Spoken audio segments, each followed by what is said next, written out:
Bitcoin's not a company, so comparing it to some of the other companies, don't get skewed by that. It's a currency, and currencies can have very big market caps. It's actually less than 1% of the market cap of gold. So let's look at Bitcoin here.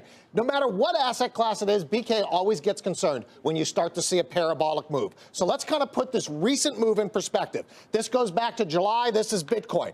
Let's take a look at what we got here. We've got a trending move. We've got a flat type of corrective move, and now we have another trending move here. Pay attention to this flat correcting move because I'm going to come back to it. Goldman Sachs is talking about a 1, 2, 3, and possibly 4th, 5th wave here, and then possibly getting back down to 3,000. Let's see how they get there. So let's go to the next chart. This is going to be a shorter term chart. There we go. Shorter term chart of what's going on. So here we are. This is that last run up. We've had a flat correction, and here we are now. The rule of alternation would suggest that a flat correction is followed by a sharp, steep correction. So what do we get today? We had a 400-point drop. Looks as though we've stabilized here, somewhere around the 4,000 range. It's very volatile. Potentially, we could get a move back up to, let's call it 42, 4,300. And then if you had another 400-point drop, an ABC correction, that would constitute a steep, sharp correction, you'd get to about 3,600. So that's how I'm thinking about Bitcoin right now. I'm looking at getting back. I'm still in it, but I'd be looking to add positions at 3,600. When you go into the crypto space, there's about 1,000 different cryptocurrencies. How do you pick the right ones? So I think there's kind of 3 keys to that. Number one, it has to be good technology, okay? There's a lot of things out there that are just copycats. You got to have that good technology. Number two, I always look for a real world use case. There's a lot of vaporware out there. I want something that people are going to use in the relatively near term.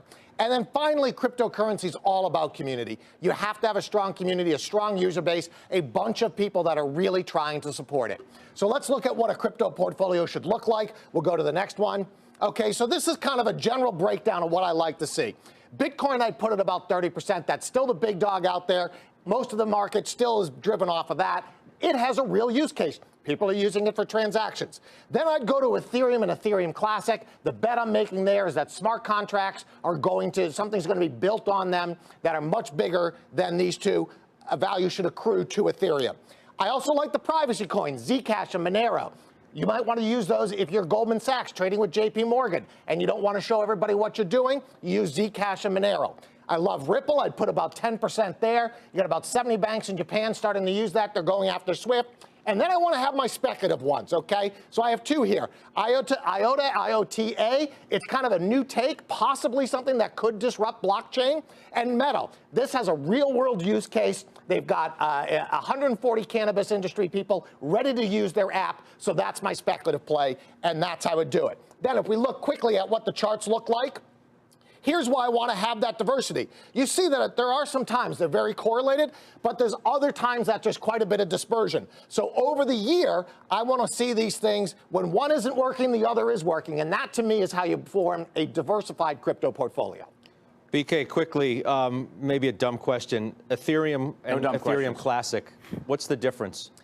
They're essentially the same thing. There's a more of a philosophical difference in how they split. One group, Ethereum, actually rolled back the transactions to get a hack out of the way. The other group says we are 100% immutable.